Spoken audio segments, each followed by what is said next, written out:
अब हम जानते हैं, आप जानते हो, सभी लोग जानते हैं कि क्या इसका पालन होता है? नहीं होता ना। मतलब कि जो पैसा बह रहा होता है तो हम देखते हैं किस तरह से बह रहा है। तो ये इलेक्टोरल रिफॉर्म आज तक में इसमें हम सुधार नहीं लाए। आज की पार्टी कोई मर्जर नहीं करती, स्प्लिट के द्वारा ही सरकारें बदली जाती हैं। तो कहां सुधार हो रहा है? जो भी कानून आता है उसका हम खुद लोग उल्लंघन करते हैं। तो मतलब कि आप सुधार तो लाते हैं लेकिन उसी का दुरुपयोग करते हैं। We are not here as party representatives because the subject matter doesn't relate only to any political party. This relates to the functioning of our democracy. और लोकतंत्र इस तरह से चलना चाहिए कि जो चुनाव हो वो फेयर हो, ट्रांसपेरेंट हो और उसमें जनता का विश्वास हो। ये हमारा लक्ष्य है।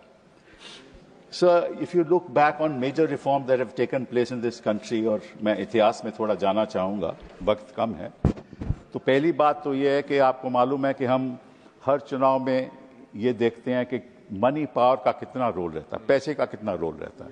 तो हमने तय किया कि लोकसभा में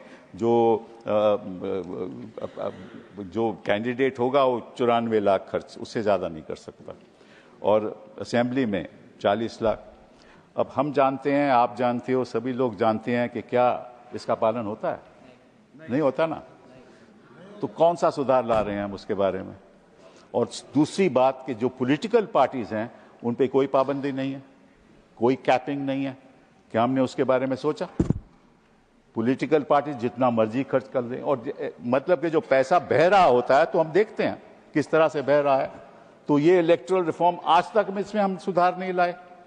दूसरा, हम बड़ा भारी सुधार जो लाए थे वो 10th शेड्यूल का था। आपको याद है कि आया राम गैर राम की प्रक्रिया चल रही थी और लोग पार्टी बदल के जाते थे दूसरी तरफ। तो हमने सोचा 1985 में कि 10th शेड्यूल लाया जाए, संशोधन किया जाए संविधान में।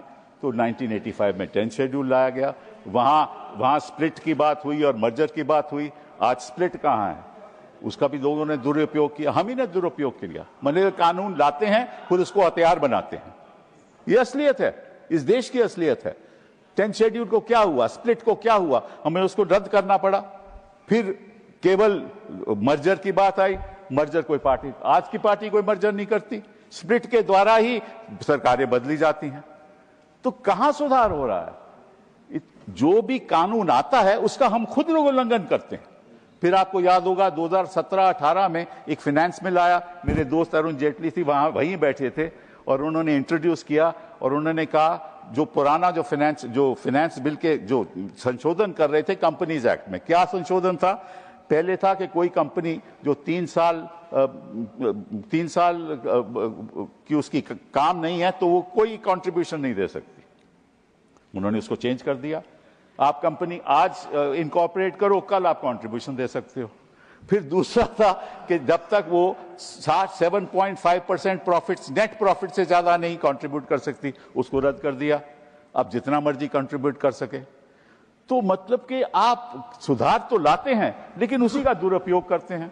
फिर साथ साथ में ये भी हुआ कि उसका नतीजा ये हुआ कि 6,000 करोड़ एक पार्टी को चले गया।